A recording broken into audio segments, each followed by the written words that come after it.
안녕하십니까 우리 전국의 유튜브 구독자 여러분, 아프리카TV 시청자 여러분, 오늘 토사팩 32번째 2017년 11월 25일 드디어 그분이 열렸습니다.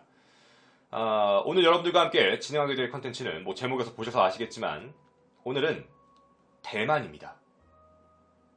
네, 이제 전 세계를 왔다 갔다 하고 있는데 오늘 이제 여러분과 함께 진행할 컨텐츠는 바로 이제 대만까지 가게 됩니다.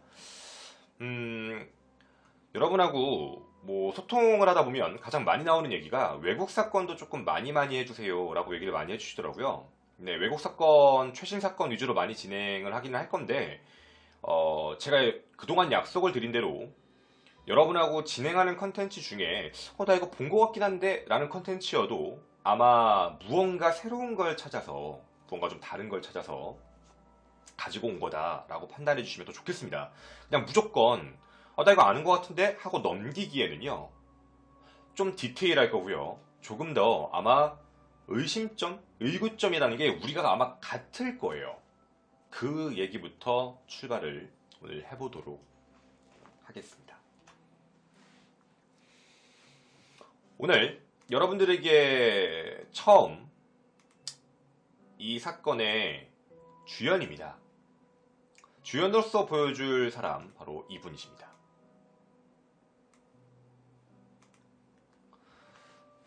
대만의 가수이자 배우로서 굉장히 친근한 이미지의 어떤 아줌마 이미지입니다. 이름은 백빙빙, 네, 바이빙빙이라고도 하기도 하고요. 현재 처음에는 가수 배우로서 입문을 했다가 지금 현재 90년대부터는 정치, 즉 정계에 입당을 해서 선거 보조원 활동으로 이제 일을 시작해서요, 지금 현재는 대만의 국책 고문을 맡고 있는 정치인입니다.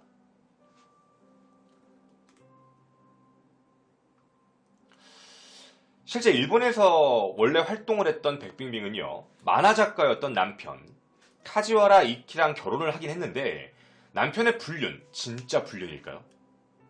미리 좀 던지면서 가겠습니다. 진짜 불륜일까요? 그리고 가정폭력, 진짜 가정폭력일까요? 어쨌든 이런 불행한 결혼 생활 끝에 정말 불행했을지는 찾아볼게요. 오늘 아이를 한 명 임신을 하고 대만으로 홀로 돌아오게 됩니다.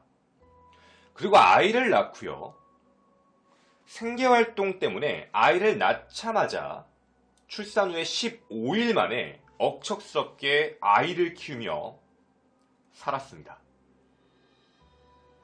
바로 정치인이 된 백빙빙의 주장입니다. 이미지 자체를 설명드리면 우리는 좀 객관적으로 오늘 좀 볼 겁니다. 좀 중립적 입장. 불쌍하다, 되게 힘들었겠다, 남편이 나빴네, 이렇게 생각하지 말고요, 이 사람이 정당의 정치인이 될 때 얘기했던 자신의 이야기입니다. 믿고 안 믿고는 여러분의 몫이지만 오늘 이 컨텐츠를 보시는 분은 최대한 중립적인 입장, 정치인이 한 이야기, 바로 굉장히 억척스럽게 산 이미지로서 나온 백빙빙의 딸은 바로 바이샤오엔, 바로 이분이십니다. 딸과 함께 방송에 출연했을 때의 사진을 가지고 왔습니다. 이 사진 말고도 유명한 사건이 좀 많은데요, 아마 백빙빙의 말에 따르면 그녀에게 지금 이 딸 바이샤오엔은요 인생의 전부였을지도 모릅니다.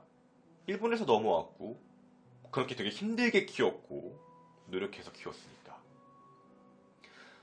하지만 이런 가여운 모녀에게 비극이 생기기 시작을 합니다. 때는 1997년 4월 14일, 저 날짜로 돌아가도록 하겠습니다. 링커 타운십이라는 곳에 어떤 중학교에 다니고 있던 바이샤오엔입니다. 바이샤오엔은 평소처럼 학교에 가려고요, 학교에 등교를 하고 있었는데 4월 14일 납치됩니다. 그것도 한 명이 아닌 여러 명에게 납치가 된 거죠. 속된 얘기로 유괴 사건입니다. 범인들은 바이샤오엔을 4월 14일 납치를 하자마자 폭행, 진짜 폭행입니다. 폭행과 그리고 성폭행을 일삼고 그리고 새끼손가락을 절단합니다. 그렇게 엄마인 백빙빙에게 협박 메시지를 보냅니다. 첫 번째, 반나체 사진. 외부 언론에서는 나체 사진이라고 알려져 있지만 나체 사진이 아닙니다. 반나체 사진이었습니다. 그리고 반나체 사진에 대해서 미리 좀 말씀을 드리면 약간 성적 고문을 상징하는 저렇게 묶어놓은 사진이었습니다. 그리고 잘린 새끼손가락, 그리고 메시지가 하나 들어갑니다. 바로 바이샤오웬이 직접 친필로 쓴 겁니다. 자기가 직접 친필로 쓴 글자예요. 납치를 당했는데 많이 아프다. 꼭 구해달라. 경찰에 알리면 아마 나를 죽일 것이다. 그런 메시지를 어머니에게 전달하게 한 거죠. 그리고 마지막 네 번째 요구는 500만 달러. 대만 돈 아닙니다. 500만 달러. 하나로 따지면 약 50억 원을 요구하게 됩니다. 50억입니다. 자, 당신은 정치인이 이제 정치인 입장인 우리 백빙빙의 입장에서 생각을 해보면 50억의 요구를 받았습니다. 뭐 그 정도로 재력이 있던 사람인지 아닌지는 다시 한번 말씀드리지만 연예계에서 정당으로 갔던 사람이기 때문에 어느 정도 재력이 있기 때문에 아마 정치까지 하지 않았나라고 생각을 좀 합니다. 어마어마하게 큰 돈을 요구한 거죠. 근데요, 바이빙빙이 엄마죠. 좀 백빙빙이 특이한 선택을 합니다. 원래 같으면은 어떻게든 조용히 끝내고 싶을 텐데 경찰에 일단 곧바로 신고를 합니다. 받자마자. 뭔가 생각할 겨를이 있는 게 아니라 좀 무서울 수도 있었지만 되게 곧바로 신고를 했고 경찰은 그 얘기를 듣자마자 일단 문제는 정치인입니다. 정당이 있잖아요. 정치인의 딸이 사라진 겁니다. 경찰은 곧바로 출두해서 바로 백빙빙의 집에 아예 전부 다 조사 인원들을 배치하고 프로젝트 명까지 같이 나옵니다. 0414 프로젝트. 대만의 0414 프로젝트라고 이름이 불리게 됩니다. 그렇게 기다리고 있었던 거죠. 왜냐면 우리는 그놈 목소리라는 걸 알고 있거든요. 고 이영호군 사건. 왜냐면 전화가 올 거니까. 돈을 요구했잖아요. 이후에 협박 전화가 옵니다. 의문의 남자에게 말이죠. 이상한 전화 한 통이요.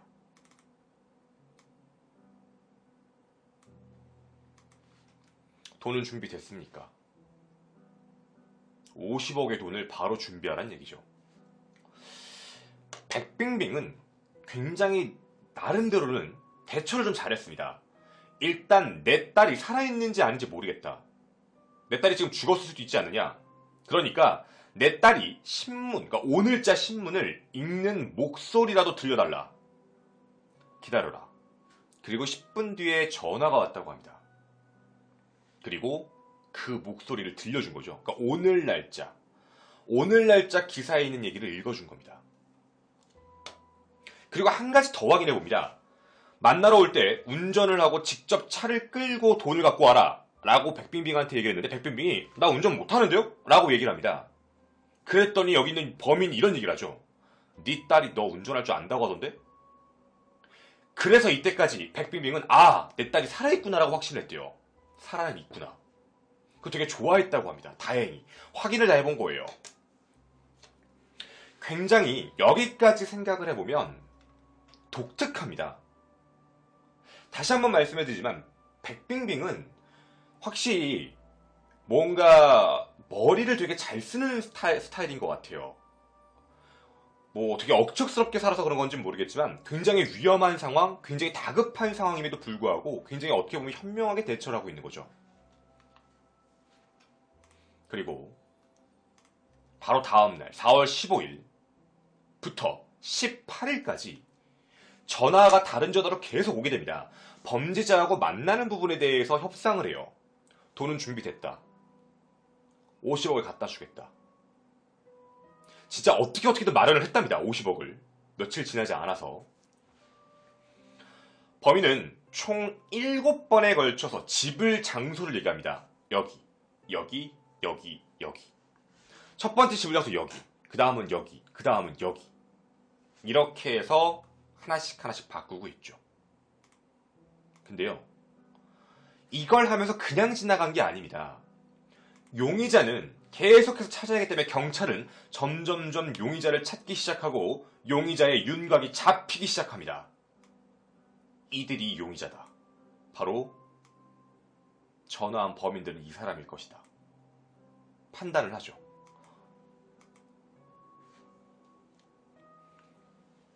외부에 원래는 나가지 않았던 자료였습니다. 경찰들만 수사망을 좁히고 있었죠. 전화가 계속 오니까. 좁히고 잡을 준비를 하고 있었던 상황이었는데 여기서 문제가 터집니다. 어머니가 백빙빙이 돈을 주려고 범인들과 얘기를 하려고 했는데 여기서 문제가 생겼죠. 어디 장소로 와라 라고 얘기해서 알겠다, 가겠다. 그리고 경찰에게 얘기합니다. 나 이제 여기서 만나기로 했다, 가겠다. 그런데 그 장소에는 불청객이 있었습니다. 바로 기자입니다. 경찰 내부에서 이미 얘기가 밖으로 나가버린 겁니다. 용의자를 어느 정도 잡았다와 그리고 어디서 만나기로 했다라는 게 이미 결정이 나버린 거예요. 그게 경찰을 통해 외부에 나가버리면서 어떤 기자가 알아버리고 기자들이 이미 거기에 가서 진을 치고 있던 겁니다. 접촉에 문제가 생기죠. 곧바로 다시 전화가 와서 백빙빙 미안하다. 이게 어떻게 된 건지 모르겠다. 난 얘기하지 않았는데 이렇게 됐다.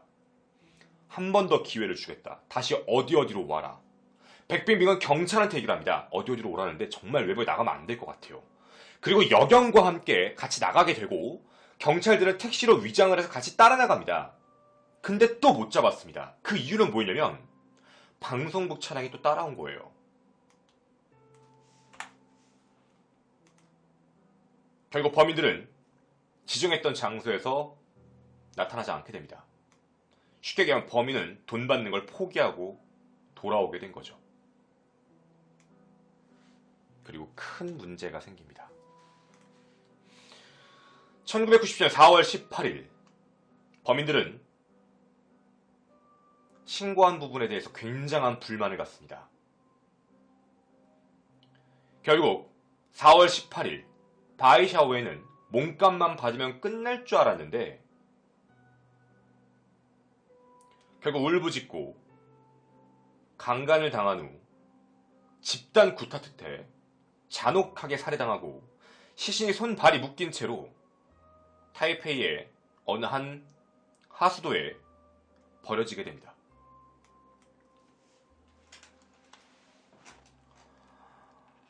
아... 4월 18일이 바로 이분이 돌아가신 날입니다.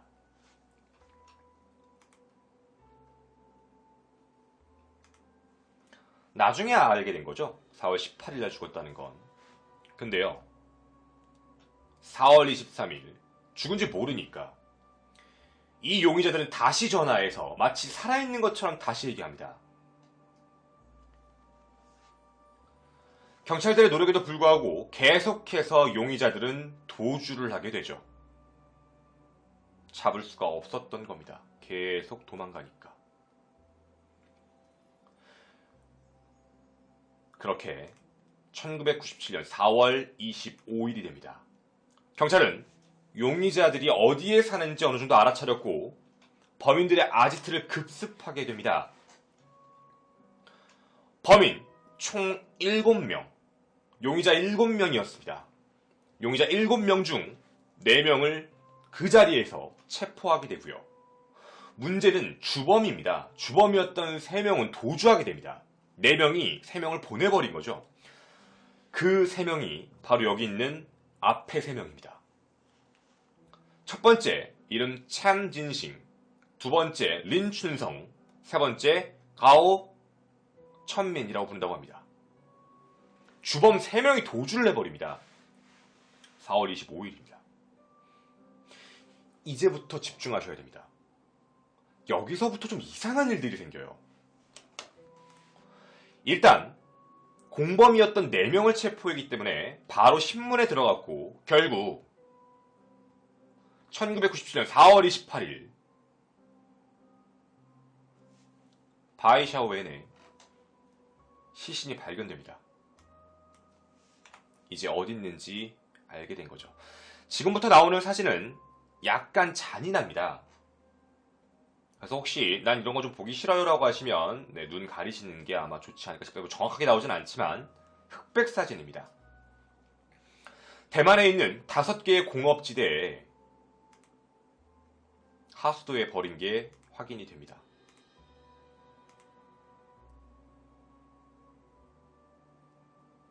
첫 번째 사진입니다.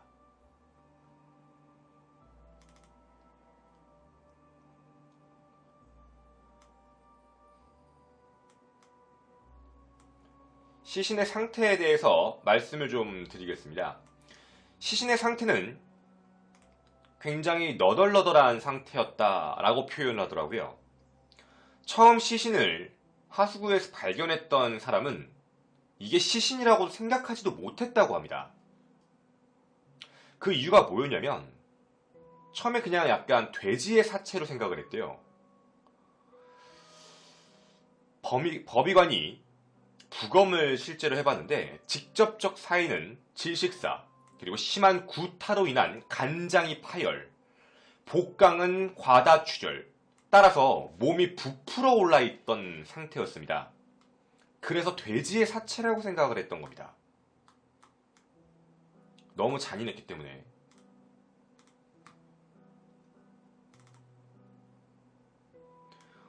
복강 파열 정도면 굉장히 많이 부푼 상태거든요. 여러분이 보시기에도 사람 형태라고 보이진 않으실 겁니다. 그리고 늑골, 즉 갈비뼈 부분도 완전 다 골절 상태. 즉 사람은 질식사로 죽인 게 맞지만 실제 엄청나게 많은 구타가 있었다라는 걸 유추할 수 있었습니다. 더불어 머리카락을 얼마나 뜯었는지 모르겠지만 머리카락은 거의 남지 않았습니다. 더불어 두 눈은 도려낸 상태입니다. 흑백 사진이어서 잘 안 보이시지만 실제 두 눈은 없는 상태입니다. 그리고 목이 졸려서 죽는 과정에서 나온 혀, 목이 졸려 죽으면 혀가 밖으로 나오니까 혀도 잘라놨습니다. 시신은 여기서 끝나지 않습니다. 귀를 실제로 확인해봤더니 귀에는 화약이 묻어 있었다고 합니다. 그리고 고막은 이미 다 터진 상태였고요. 어떻게 귀에 화약이 있지? 그 화약을 조사해봤더니 폭죽 화약기였습니다.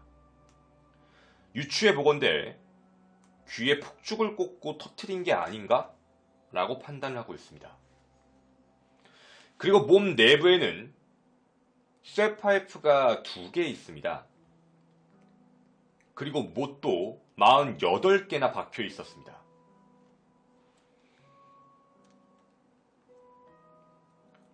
어떻게 보면 우리가 알고 있는 사건 중에 화성 연쇄살인 사건과 고 이영호 군 사건이 합쳐진 것 같은 그런 느낌이었습니다. 법의학자조차도 이 정도까지는 본 적이 없답니다. 그리고 여러분이 제일 궁금하실 게 이게 사후에 한 건지 살아있을 때 한 건지에 대한 부분인데 이걸 어떻게 할 수 있냐면 피가 굳었는지 안 굳었는지 차이입니다. 사람이 죽은 상태에서 뭔가 하게 되면 피가 멈추고 피가 돌지 않기 때문에 피의 모양이 나오죠.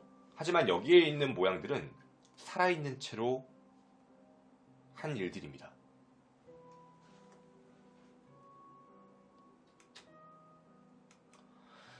굉장히 심할 정도로 처참하게 돌아가신 상태라서 실제 백빙빙은 바오샤이엔의 장례식을 준비할 때 가발을 씌우고 얼굴은 생전의 얼굴을 본뜬 가면을 이렇게 놨다고 합니다.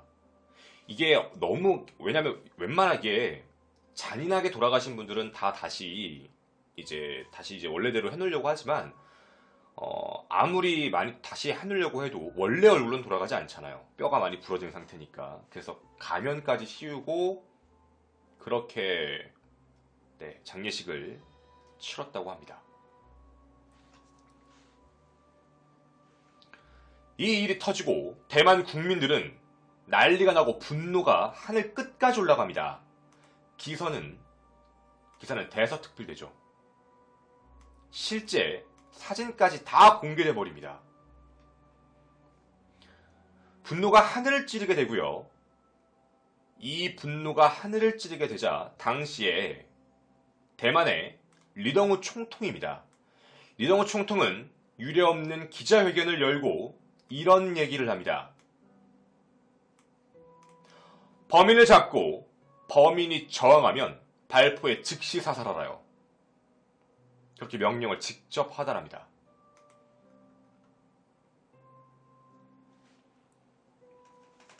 자, 여러분, 제가 오늘 아까 시작하면서 말씀을 드린 걸 다시 한 번만 짚고 넘어가겠습니다.